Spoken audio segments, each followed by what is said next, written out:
को ग्रहेषु पुमान् सक्तम् आत्मानम् अजितेन्द्रियः स्नेहपाशेर दृढ़ेर्बद्धम् उत्साहेत विमोचितुम्। नमस्कार मित्रों, ये जो श्लोक है ये प्रहलाद उपदेश का 9वां श्लोक है और आज के वीडियो में हम इस श्लोक को गहराई से समझेंगे। तो आइए सबसे पहले इसके अर्थ को समझते हैं। तो जो श्लोक है वो कहता है को ग्रहेषु पुमान् सक्तम्, अर्थात कौन घर में आसक्त व्यक्ति, आत्मानम अजितेन्द्रियः, अर्थात स्वयं की इंद्रियों से पराजित, स्नेह पाशेर दृढ़ेर्बद्धम, अर्थात स्नेह के पाश में दृढ़ता से बंधा, उत्साहेत विमोचितुम, अर्थात उत्साह करता है मुक्ति के लिए। तो यहाँ पर प्रहलाद अपने सहपाठियों से कहते हैं कि कौन सा ऐसा व्यक्ति होता है जो कि घर में आसक्त है और स्वयं की इंद्रियों से जो पराजित है, जो स्नेह के पाश में दृढ़ता से बंधा है, वो मुक्ति के लिए उत्साह करे। तो यहाँ पर मूल रूप से प्रहलाद जी का जो कहना है वो यह ही है कि एक बार जो व्यक्ति स्नेह के पाश में दृढ़ता से बंध जाता है तो फिर वह कभी मुक्ति के लिए उत्साहित ही नहीं होता, वह प्रयास ही नहीं करता कि वह मुक्ति पाए, क्योंकि उसको ये भान ही नहीं होता है कि मेरे लिए क्या उचित है और क्या अनुचित है। वह तो बस यही सोचता है कि मेरे घर में जो बढ़िया बढ़िया चलता रहे और बस वो संसार को ही जो है वास्तव में सुख मानता है।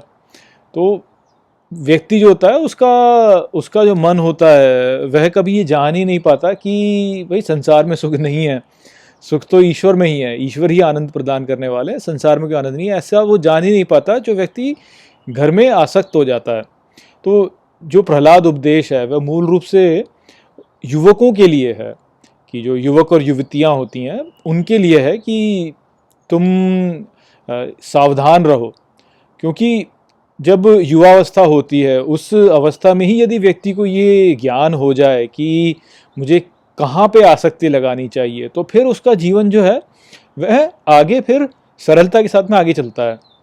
किंतु यदि वो युवावस्था में इस बात को ना जान पाए तो फिर आगे वह फिर संसार में इतना फंस जाता है कि फिर उससे बाहर निकलने के लिए या तो व्यक्ति को बहुत सारा परिश्रम करना पड़ता है और या तो व्यक्ति इस बात को जान ही नहीं पाता कि भाई उसको संसार से बाहर निकलना है। तो इसलिए जो है ये प्रहलाद उपदेश जो है मूल रूप से युवक और युवतियों के लिए ही है। देखिए, इसका अर्थ ये नहीं है कि व्यक्ति को संसार में नहीं प्रवेश करना चाहिए कि भाई सब जो है सन्यासी बन जाएं, वो बात नहीं है। किंतु जब व्यक्ति संसार में प्रवेश करता है, युवावस्था का ही वो समय होता है जब व्यक्ति संसार में प्रवेश करता है, तो यदि वह उचित मनोभाव के साथ में संसार में प्रवेश करे तो फिर वह उचित रूप से जीवन में प्रयास भी करेगा और ऐसा जो समाज होगा वह समाज वास्तव में बहुत ही प्रगतिशील और आधुनिक बनेगा वास्तव में। क्योंकि आप ये देखिए कि संसार में कैसे समस्याएं उत्पन्न होती है। अब आप देखिए, जैसे मान लीजिए कि कोई व्यक्ति था जो कि युवावस्था में उसने संसार में प्रवेश किया और वह आसक्ति में ही प्रवेश किया उसने, तो अब वो आसक्ति में प्रवेश करेगा तो वो अपेक्षाओं के साथ में प्रवेश करेगा, वह अपेक्षाएं रखेगा सबसे कि मुझे सम्मान मिले, मुझे लोगों का आदर मिले और इस प्रकार से मिलेगा। अब जब वो अपेक्षाओं के साथ में प्रवेश करेगा संसार में तो फिर राग और द्वेष होगा। राग और द्वेष होना निश्चित है फिर उसमें, क्योंकि आपकी अपेक्षा के अनुकूल यदि कार्य हो जाए तो वह फिर राग को उत्पन्न करेगा और यदि आपकी अपेक्षा के प्रतिकूल कोई कार्य होता है तो वह फिर द्वेष को उत्पन्न करेगा। तो राग और द्वेष जब उत्पन्न हो जाएंगे तो व्यक्ति में फिर क्रोध और लोभ उत्पन्न होंगे।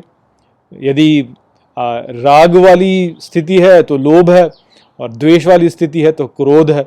और जिस संसार में लोभी और क्रोधी लोग होंगे, ऐसा जो समाज है वह कैसे प्रगति कर सकता है? वह तो प्रगति कर ही नहीं सकता।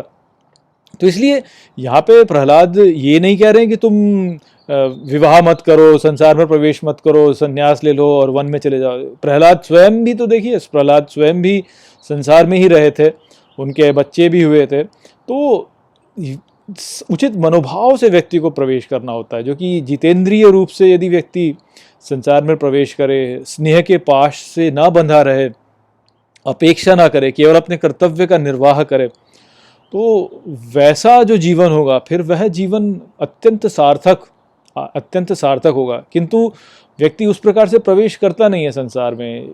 जो युवक युवती होते हैं उनको आरंभ से ही आप देखिए कि संसार में किस प्रकार के संदेश उन्हें दिए जाते हैं। आप मीडिया में देखिए तो मीडिया में भी संदेश जो होते हैं ऐसे ही होते हैं, जो कि स्नेह के पाश में बांधने वाले ही होते हैं। फिल्मों में भी आप देखिए कि इसी प्रकार से दिखाया जाता है सब कुछ। तो वो फिर यदि व्यक्ति जो है उस प्रकार से प्रवेश करेगा तो फिर वह उत्साह नहीं करेगा मुक्ति के लिए। फिर वह इस बात को महत्व नहीं देगा कि मुझे जो है अपेक्षा नहीं करनी चाहिए, मुझे केवल अपने कर्तव्य का निर्वाह करना चाहिए। फिर वह स्नेह के पाश में ही दृढ़ता से बंधता चला जाएगा। और ऐसा जो व्यक्ति है वह कभी अपनी इंद्रियों पर विजय प्राप्त नहीं कर पाएगा। फिर वह इंद्रियों के अधीन ही रहेगा और काम और क्रोध और लोभ इनके अधीन ही रहेगा। और ऐसे समाज में फिर समस्याएं ही उत्पन्न होती हैं। तो वो यहाँ पे प्रहलाद कह रहे हैं। तो आशा करता हूँ कि मैंने इस श्लोक को आपको अच्छे से समझा दिया होगा। चलिए इसी के साथ इस वीडियो को हम यहीं पे समाप्त करते हैं। नमस्ते।